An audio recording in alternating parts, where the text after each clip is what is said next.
Hey cousins, happy Tuesday. As you guys know, I love pop culture. I have been a pop culture fanatic ever since I was a little kid.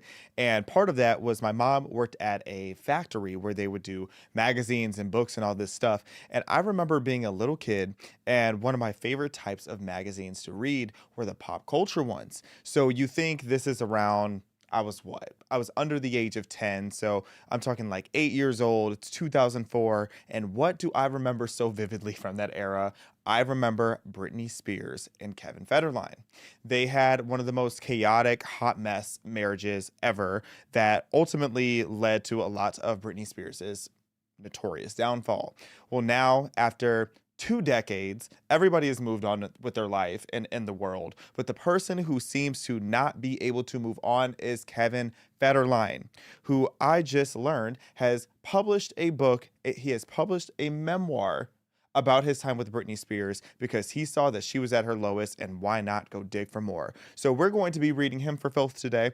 Also talking about Nicki Minaj and why I feel fear for Nicki Minaj's safety and feel that she may be in a similar situation that we've seen both Britney and Wendy Williams be put into, and she's becoming more vocal about it, which is why I believe she posted the trailer to my now infamous interview with Damori Hadley on her Twitter 3 times last night. So we're going to get into all of that. Y'all know the vibes. Be sure to like, comment, share, and subscribe. Welcome to Respectfully.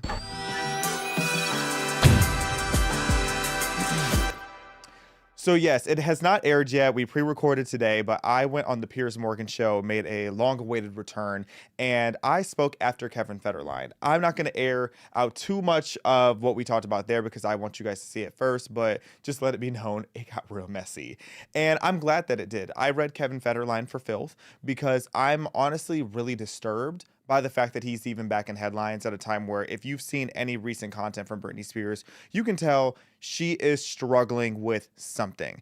I don't view her, when I look at her, and I was talking to Mr. Rodriguez about this today, I don't think that Britney is actively abusing drugs. I think that she is someone that has been, who has a history of drugs and has been over medicated.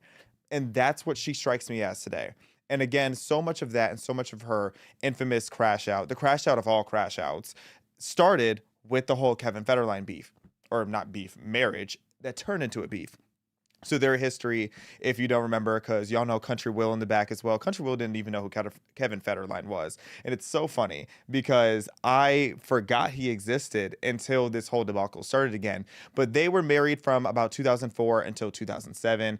It was a mess. You just had to be there. This was fresh after Britney Spears and Justin Timberlake fell apart. A lot of people still view Justin Timberlake as the one that got away. And I honestly do agree with that, even though I also don't like Justin Timberlake. I don't like him either. He's not off the hook because he also mistreated her. And I'll never forgive him for what he did to Janet. But I'll also never forgive Kevin Federline because he was just the villain of all villains, but not even like a likable villain. He was just like kind of a sleazebag that was clearly in this for the fame and to exploit her based on literally every human being's collective presumption when looking at them.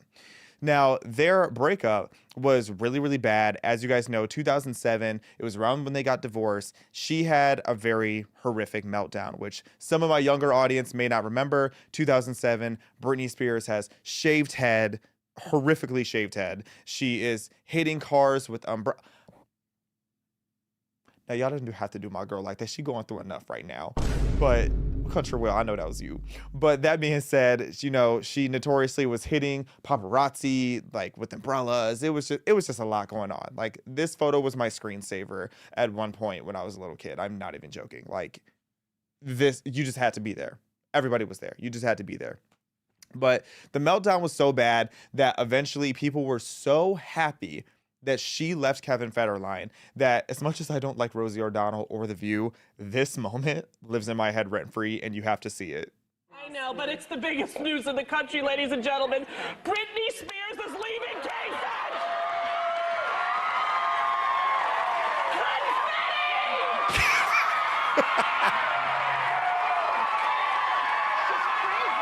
Confetti is crazy.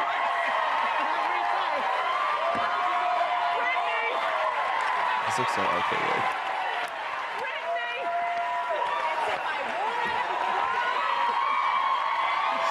Okay, I'll give The View their 10s there. Back then, The View, they always had horrible takes, but that one ate. That one is so iconic because imagine people being that excited that you have broken up with your spouse. That is how bad Kevin was. But that being said, Kevin Federline, who has been a welfare baby of Britney Spears's for 20 years now, he has just released his new book. This is the cover. Don't buy it. Don't look into it. I'll give you everything you need to know about it because I'm just so not here for it. Because first of all, what in the I Know What You Did Last Summer? You thought you knew. I'm, I'm Kevin Federline. I'm Kevin Federline, and I've been silent for 20 years, and now I finally get to tell my story. I just think the time is right now, and because Britney is at her lowest, I think that I have to be the one to save her for the kids, because I'm a great father. That's basically every interview he's done, and you're gonna see that I ain't lying. Like it's so horrific. He looks like Billy Ray Cyrus trying to audition for I Know What You Did Last Summer in this memoir. And what really gagged me is on the back of the memoir, he calls himself a pop culture icon. Chow, you were a pop culture plus one. That's what you were. All tea, all shade, and all offense. But again, after 20 years straight of rooting for Britney's downfall, not enough was enough. And the reason that I say that is because you have to think this man got collectively well over $5 million of support from Britney Spears over the years. His youngest child with Britney is now 19, so the child support checks dried up last year, even though he tried to be slick. He tried to be slick and moved to Hawaii, probably thinking that because Hawaii, you can actually get child support longer. He probably thought he was going to be able to extend it once he sent his paperwork showing that he moved, but it didn't work. And I'm glad it didn't work. But every time Britney Spears would do something wrong or have a mistake or have a public meltdown, that was his cue to run to the court and make sure that he was getting more money and making sure that he was keeping the kids away from her so that he would not have to split the support. Now, here's an interview he just did with Entertainment Today talking about the book. And you'll see that my impression of him is spot on. I'm absolutely, as a father, terrified that one day I might wake up and my sons are going to have to deal with the unimaginable. I kind of have to sound the alarm that I truly feel that somehow, some way, I just wish that their mom would get help. What's going on now, and I'm not going to get into details because I'm not going to just expose her personal life, but it's 10 times worse than anything that I've said in my book. I've stayed with my mouth shut for the sake of my family. I've tried to help my sons build a relationship with their mother, and I pray to God every day that she gets the help that she needs or wakes up and realizes that you have two sons right there in front of you that are screaming for a life with you, the same that they have with the rest of their family. At the end of the day, I just want Britney to be around for her children for a long time. Now, let me say this. I'm sure there's some truth to elements of what he's saying where he wants, things to be best for his kids. Because from what I've read and I've seen and from what it seems like Britney's kids have turned out like, I don't think he's a bad father. I just think he is a habitual clout chaser who can't help but try to exploit Britney's reputation. And he keeps trying to make it seem like he waited this long because he wanted to do what was right for his kids and that it's gotten so bad he has to say something. It's like, no, you knew if you started speaking out earlier, that might have jeopardized your bank account is what it looks like to me. And I feel like this is the lesson for everybody to know. If you have some motion going for you and you got some great things going for you, maybe don't marry someone that only wants to come up and try to only get married once. I know it's hard. I know it's hard for a lot of you to only get married once. No shade. But don't end up with a Kevin Federline. Now, some of the things that he talks about in this book and how he's trying to say, he says he's not putting Britney's business out there, but the whole thing is him putting her business out there. But he says that Britney stood silently in the doorway watching their kids, watching them sleep with a knife. He says that she allegedly punched their son in the face, which I know a lot of mothers do these days. A lot of these mothers are really they're honing in on that discipline. He also says that she fed their son Jaden shellfish and took him horseback riding, even though he has severe allergies. Says that Britney Spears showed up unannounced to Kevin Federline's home with her breasts exposed from a ripped shirt and delivered a diaper for Jaden, who hadn't worn one in over a year. And then also said that she forced her son Preston to bathe with her when he was 10 or 11 years old, making him uncomfortable. And continues to go, or it says that during an argument, Spears told Preston she wished wish that he, Jaden, and Federline were all dead. And then also says that Britney drank alcohol and sniffed that Pepsi while she was breastfeeding their sons, which I think is the most notorious claim of them all. Now, again, I can assume there's probably some truth to some of these things. Britney Spears was not in the best state of mind. That's why her kids were taken away from her. But I also just think, who benefits from you putting this out all these years later? Especially if you're watching the mother of your child be on those types of substances while breastfeeding. You should have called somebody a long time ago, because now I'm looking at you as a shady father too. And it's sad to see, because Britney continues to be exploited by everybody in her family, it seems like. You had Jamie Lee Spears, her little sister, who went and made her book right when Britney Spears was having a moment, right when she was, needing a moment of peace and happiness and joy. Boom. Here came Jamie Lynn Spears, who has forever tainted Zoe 101 from my childhood. And she goes, and I just met the guy who played her little brother in there. Really nice guy. Hopefully he doesn't exploit Britney too. And then you have her father.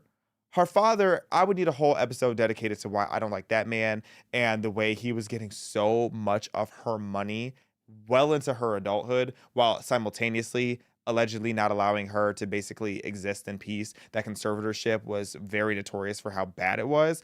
But that being said, this is her family. She's been surrounded her whole life by people that are taking advantage of her since she was a little girl on, I don't know if that was Disney, but or whatever channel had Mickey Mouse Clubhouse back in the day when Britney first started in the game. So it's sad to see. But, Kevin, I'm just so disgusted by this behavior, because have you not gotten enough?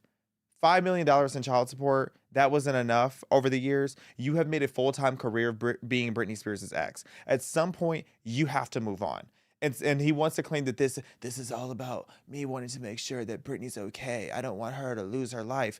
How is telling the world that she allegedly had a lesbian affair 20 years ago, how is that helping your situation? How is that helping her situation? The only person that gets hurt in this is Britney. And he thought that this was going to give him a renaissance. But yeah, everybody's just dragging him again because his book sales are in the toilet. They are in the toilet for good reason, because nobody wants this book. Nobody. Now, why would he do that to his head? That's crazy. That's crazy. But why on earth did he think that telling the world about Britney Spears' lesbian encounter, allegedly, from years ago, decades ago, literally 2 decades ago, what is that relevant to do with her mental health today? And then you want to talk about the Pepsi during pregnancy, the snow during pregnancy? First of all, either that's a lie or you committed perjury in court, because I saw this document, shout out to this Britney Spears Stan account, of this tweet that talks about how, I gotta put my eyes on for that because that is small. Hold on. Y'all can read it here. Put on these glasses, y'all know I'm blind. The ding is crazy. Court documents prove Kevin Federline never saw Britney do drugs, despite the claims he made in his book. This is called perjury, and it's a federal crime. So either you lied in the court of law about seeing her do drugs, or you lied in your book. Which one is it, Kevin? I would like to know, which one is it? Was she doing drugs or not? Because he says on here that he would have seen it and that he did not. These are all in the court documents. So it's like, that's the thing that my mom always says about a liar. Don't even worry about half the time in your personal life. Don't even worry about calling out a liar. Just ask them the same question, maybe a few weeks, maybe even a few days, sometimes even a few hours later, and they will give you a whole different answer, because liars are messy, and a liar can never stay on top of their own lies more often than not. Unless they're just completely delusional and a narcissist and they really believe their lies. But someone like Kevin, he just seems messy. Okay. And this is scary because I've talked to you guys before extensively about the Damari Hadley situation. And if you haven't seen that interview yet, please go back and watch it. Damari Hadley, quick synopsis. She is the daughter of Desiree Perez. Desiree Perez is the CEO of Roc Nation, business partners with Jay-Z, has been business partners with Jay-Z since before Jay-Z was even famous. And they have been accused of a lot of scary allegations when it comes to racketeering. Now, I've talked about before too, how the DC world of like the swamp that MAGA always talks about, and the swamp of Hollywood and the corruption and the lengths that people will go to keep you silent, it's very, very scary. And if they will do it to a regular person, they will also do it to megastars. And Nicki Minaj has been very vocal about the whole Damari Hadley situation, but also about the Britney situation, because I'm sure she sees the conservatorship and the over medication that was put upon Britney, and she's scared about it too. So Nicki posted the Damari Hadley interview trailer, and I want to play this for you guys, so you can see this as well, just again, if you have not seen the interview yet. A South Florida woman is taking legal action after she says she spent nearly 2 weeks in mental health institutions for no legitimate reason. I have been falsely imprisoned through the misuse of the Baker Act, the Marchman Act, and a petition for a guardianship. And then my husband was falsely imprisoned 3 times. So legally, I can go home. No, you cannot. Why? Because you're being Baker active. Nicki Minaj is personally so invested in what's happening to you, putting out the hashtag Justice for Dem. And according to Damari, it's her own mother who's behind it. So she's the CEO of Rock Nation, a company that she owns along with Sean Carter, the famous rapper Jay-Z. Sean Carter, investigate your team, investigate your management team. When does accountability come in for these people, right? Why is she so determined, allegedly, to have you not only be quiet, but to be put into a psychiatric ward? Like, what's going on?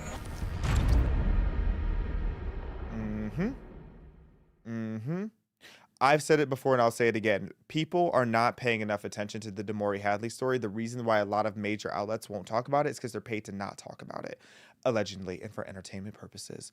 But that being said, it's like Nicki Minaj is reposting that. She reposted that exact trailer last night because people need to wake up to what's happening. And I'm very scared that it's going to get to the point where it's too late for a lot of these people, too late for people like Britney. It already is too late for Britney, if we're going to be honest. It's too late for Britney. It is arguably too late for Wendy Williams. Now Nicki Minaj. I also have a similar theory about Justin Bieber. Nicki had posted that. It made me think. Nicki posted this about Damari Hadley, and she tweeted this back in June. Do we have that tweet up, Will? The one I sent last? Yes. So Nicki Minaj tweeted, they've had access to my accounts on all platforms. I didn't change the passwords either. I let them continue doing everything they allegedly did to Damari to me. And you have no idea how disgusting it gets. Enough is enough. So then you think about it, it's like, okay, so she tweeted this in June saying that allegedly Rock Nation, Jay-Z, these powerful elites have access to her accounts. And then Nicki Minaj's Instagram, which has over 200 million followers, it was just abruptly deactivated. And Nicki has been very outspoken about the fact that she is not who deactivated her account, and she didn't post anything that was against the guidelines to my knowledge. So who deactivated this mega account with over 200 millions of global followers? That's not some small thing to take away. Who did that? Who did that? And the fact that she's posting the Damari Hadley story again, to me, it looks like a situation. What also confirms that for me. So I tweeted this in reaction to her putting out the pilot, which again, thank you for that, Nicki. I said, thank you so much. Being the queen that you are, I'm so grateful that you are continuing to use your platform to expose evil and corruption. Justice for Damari Hadley, investigate Desiree Perez, and snatch the lace front off of Jay-Z. Nicki liked that post, but then the next one is because once I realized she didn't just post this only about Damari, she is posting that obviously for Damari, but there's something going on that's new information here. So then I posted the follow-up because I realized that every time somebody asked Nicki why her page was deactivated, she just reposted the Damari Hadley story again. Because she is whistleblowing, more people need to pay attention to what is happening to people like Damari, where she was falsely imprisoned, or her husband was falsely imprisoned. She was falsely Baker acted, which is known as a 5150 in California, where they try to say that you're insane. They're claiming that you're insane when you're clearly not, so that they can put you in these facilities, so that they can medicate you and sedate you and keep you silent. So I noticed that. So I said, every time someone asks Nicki about the deactivated account, Nicki posts a clip. It makes me think that it's about the allegations against Jay-Z. And I said that this is an SOS. And guess who liked that post? Nicki Minaj did. So she liked it, which to me tells me that my theory seemingly is clear, that she is being sabotaged by these Hollywood elites. We need to investigate Rock Nation before she ends up in a situation like Britney Spears, allegedly, and for the purpose of seeking clarity and also for entertainment purposes. Let's just say that. But all this to say, it's really terrifying what these people can do. And if you think that when certain people get into too much power, and 2028 is around the corner, if you get what I'm saying, I'm really scared of how normalized it's going to become for them to put us in psychiatric wards if we don't go along with what they have to say, or if they just keep trying to put us, in jail, censor us, take away our accounts. It's not good. They milk and abuse the most vulnerable people, and everybody thinks that these prolific people like Britney Spears and Nicki Minaj are untouchable, but they're actually the ones who are suffering from the most abuse, and they're being made an example out of. So I just hope you're paying attention to what you should be paying attention to, rather than this joke of a book from Kevin Federline. And Kevin Federline, when I catch you, that's all I have to say about that. Thanks for tuning in, cousins, and thanks for sticking around. I know I was a little late today. We had some technical difficulties, but Mr. Rodriguez and Country Will were holding it down. Thank you guys over there. And I will talk to you guys soon. Be sure to like, did I already say that? Like, comment, share, subscribe. If you haven't yet, go ahead and do that. And I'll talk to you soon.